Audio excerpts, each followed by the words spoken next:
Me revoilà. Et après ce voyage dans le futur, j'ai plongé dans le passé.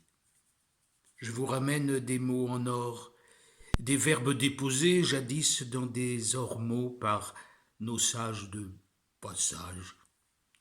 Des ormeaux désormais dépassés, qu'on voit dans le rétroviseur. Des mots qui ne sont pas caducs, qui tourbillonnent dans le grand châtaignier de la parole. Des mots sages, des messages, des secrets lovés au creux des bogues.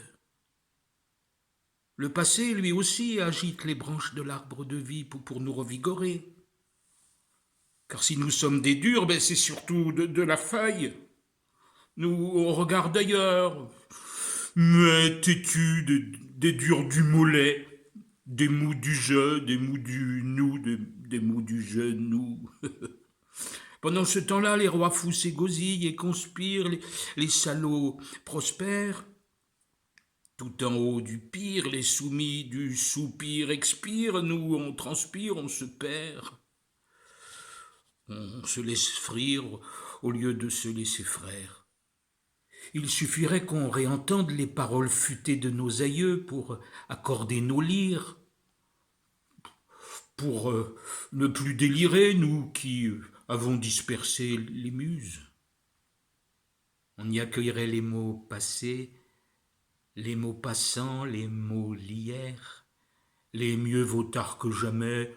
On implorerait à mi-mot, salut, vieille branche remot, rameaux, redites-nous éclairés, de naguère nous sommes égarés, asseyez-vous parmi nous, qu'on respire un peu de vérité, qu'on se souvienne des paysages, des paysages, de vos visages parcheminés, de vos idées sans âge pour les récolter, les déposer dans nos besaces de benets.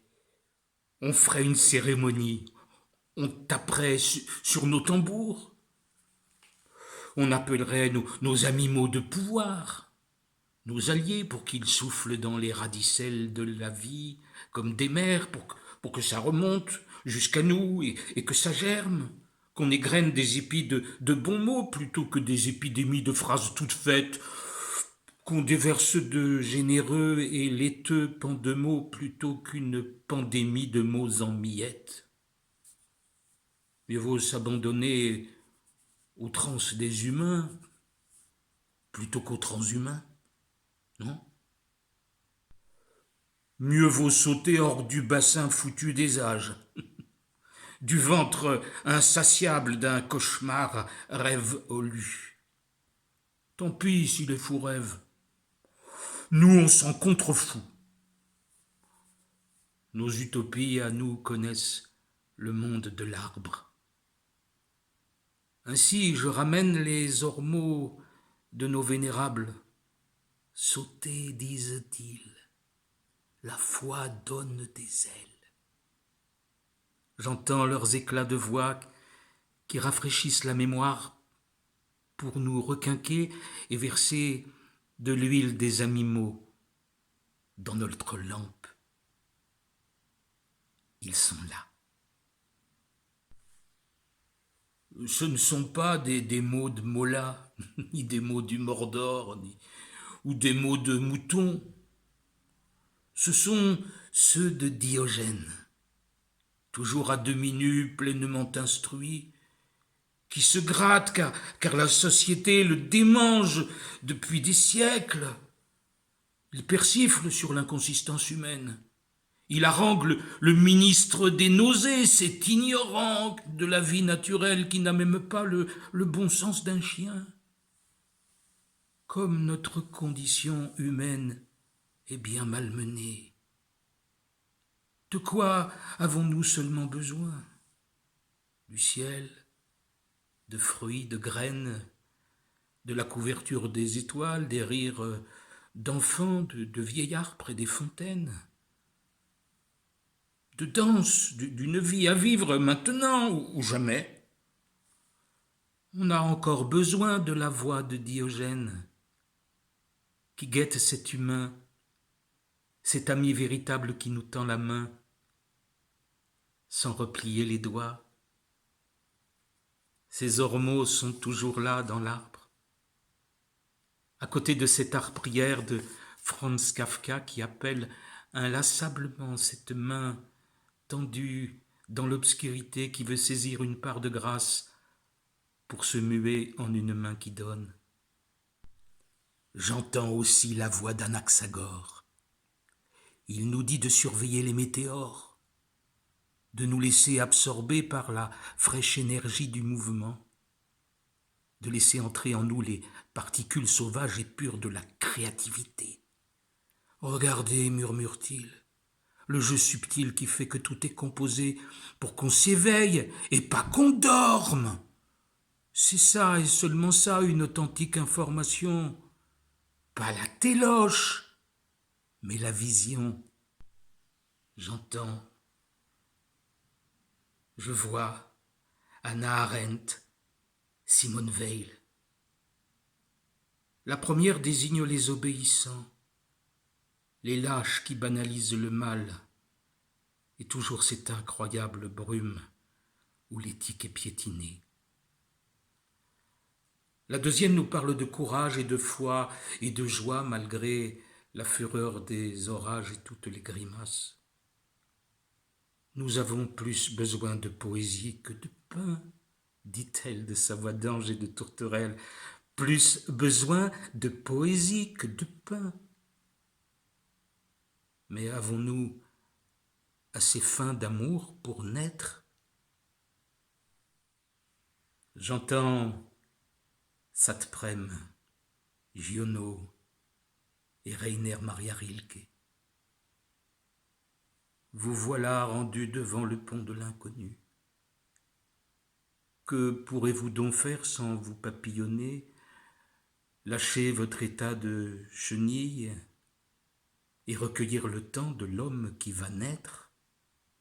Entendez-vous encore le chant du monde, l'art du sentir et du toucher, le pur baiser des violettes? Serez-vous le dernier des dinosaures ou le premier oiseau à s'envoler? Laisserez-vous moisir les fruits qui étouffent sous ce sidérant masque de pacotille? Allez-vous vous étonner vous-même? Oser planter au firmament une flûte et laisser ruisseler tout le lait sur vos lèvres et dire des mots de lait pour les remodeler? Je vois le Cyrano de Jean Rostand taper comme un pivert sur notre cécité.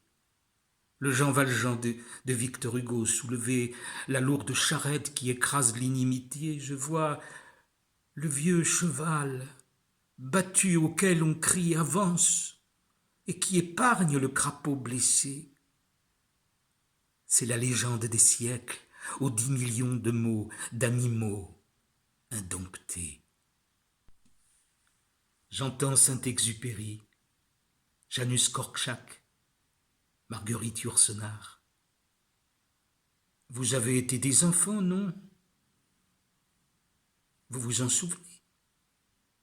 Il vous suffirait de vous hisser sur la pointe des pieds jusqu'à leur monde pour confondre à l'instant les loques de l'absurdité. Ne rien faire. C'est ainsi dans le Loch Ness que naissent les monstres des lacs de la paresse. Qu'est-ce qui a survécu dans votre mémoire? Allez-vous mourir sans avoir fait le tour de votre prison, sans avoir touché l'infâme? Tout est là, conservé, où nous pouvons puiser au cœur du châtaignier de la parole. Cherchez par vous-même, faites-le. Ils sont si nombreux les mots dans l'arbre. Je pourrais vous rapporter tant de ces guirlandes de belle sagesse, de traîneaux et de traînées de mots pour habiller le sapin de Noël de nos erreurs et de nos errances. Cadeau. Tu tires la ficelle des animaux, et c'est tout l'amour du monde qui vient. Le passé, le futur, et nous, entre nos mains. Je suis le boomerang du verbe. Attrapez-moi, et vous aurez assommé la peur.